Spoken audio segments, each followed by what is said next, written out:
Want to know how to keep your voice in shape and become a better singer at the same time? Stay tuned.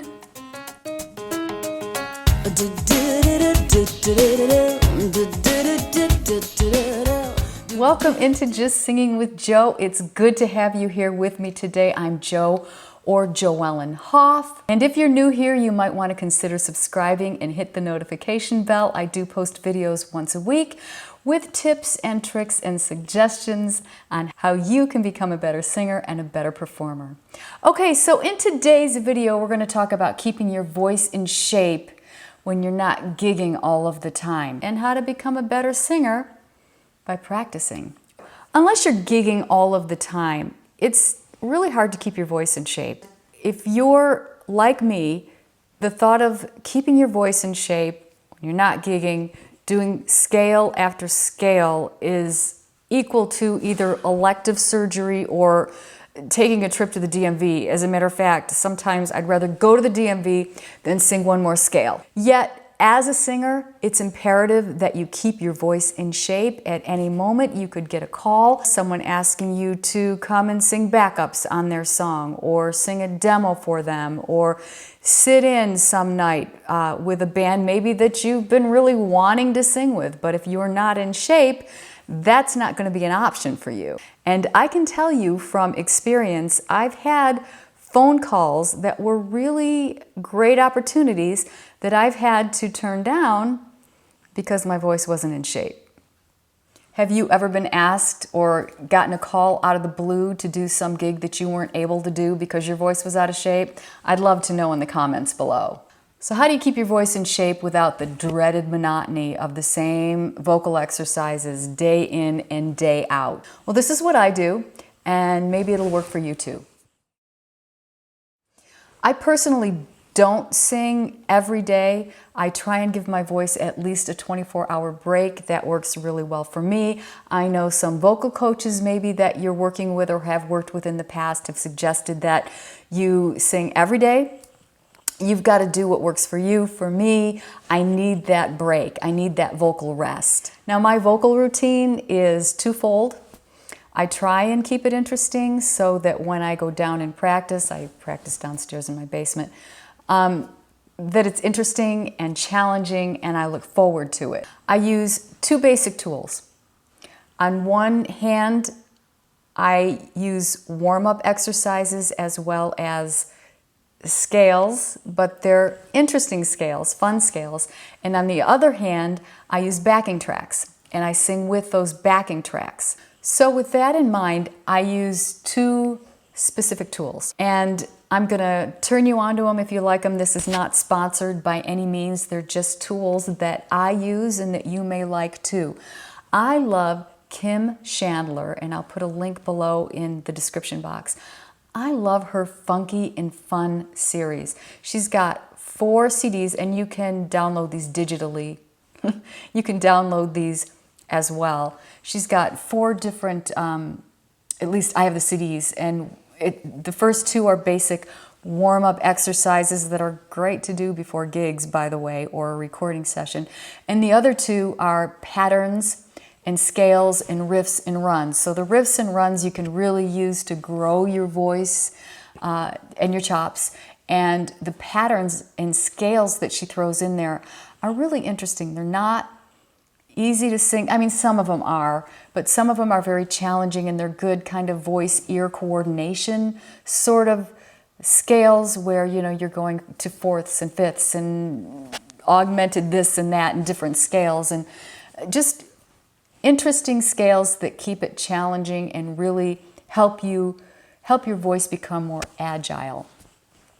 So Kim Chandler Funky and Fun series, that's the first tool that I use, one of the tools. The second one is karaoke backing tracks. I like a company called Karaoke Version, and again, I'll put the link down below for you.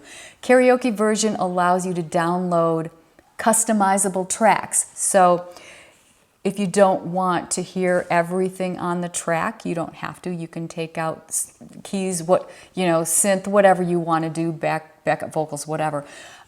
Or you can keep it all in. What I like about these tracks is that let's say you want to record yourself and you want to use a backing track. You've got the track that you can slap on whatever DAW or digital audio workspace that you're using and sing to that. Or you can use these tracks live. And if you just want to sing with the guitar that's recorded on the track, you can do that. If you just want to sing with the piano, you can do that too. If you want to play an instrument along with the track and sing, you can do that as well. So Karaoke Version is a great tool for you. I have quite a few songs from them, so enough so I can actually put a set together. Now, if you don't want to buy songs, backing tracks, that sort of thing, you can certainly find any karaoke song pretty much that you want on YouTube with the lyrics, Spotify, Apple Music, whatever it is. A lot of these you can even get for free. So how do I combine the two tools that I use together, which is the CDs and the backing tracks? How do I get that to work in unison? Well, a typical week for me might look something like this. On day one, I usually sing anywhere from 45 minutes to 2 hours.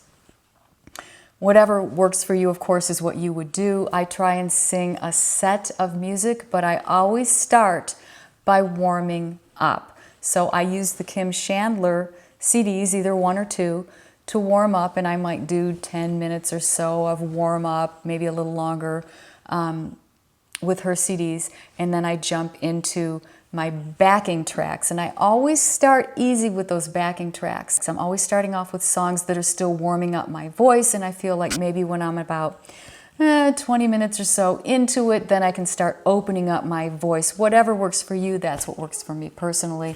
Again, I set up a list of songs that I want to sing for that day and kind of just hit it from there.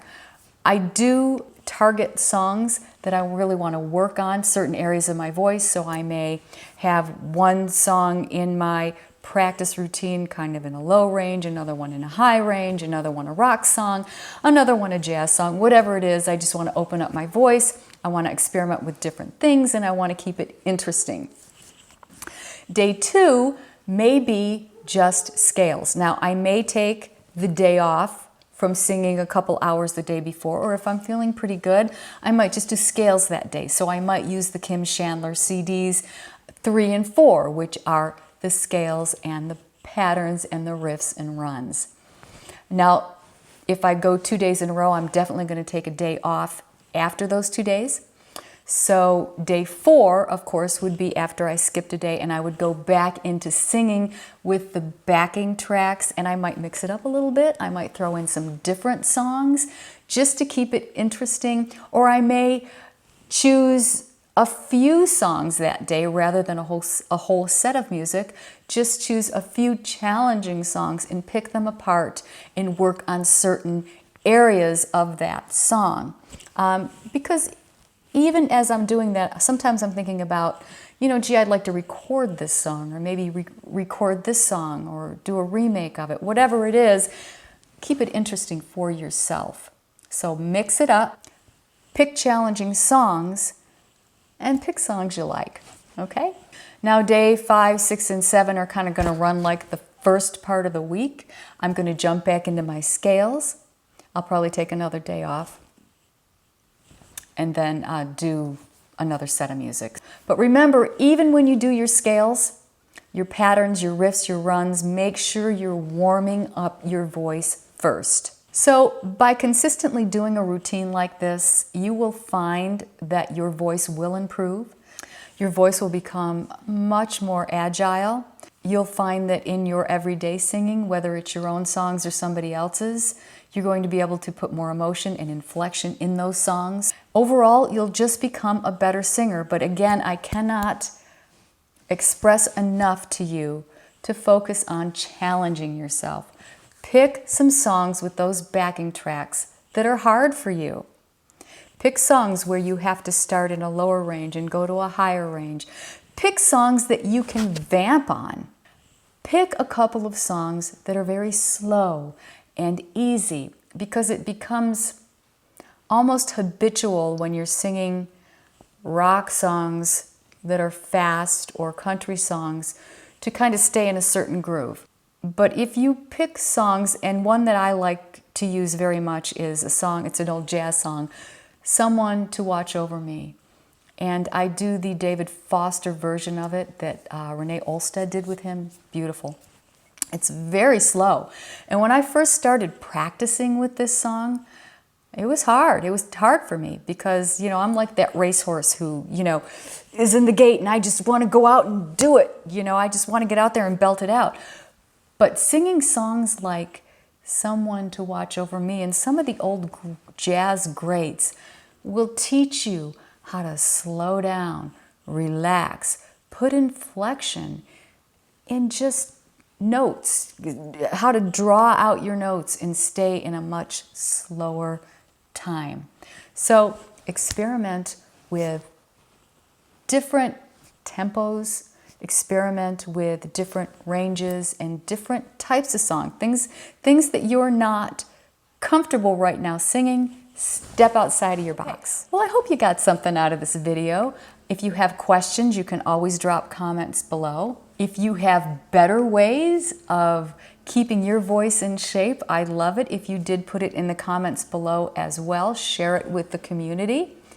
And as always, I ask that you please subscribe, hit that notification bell, and until next time, next week, may God bless you, may He keep you close, and bye-bye.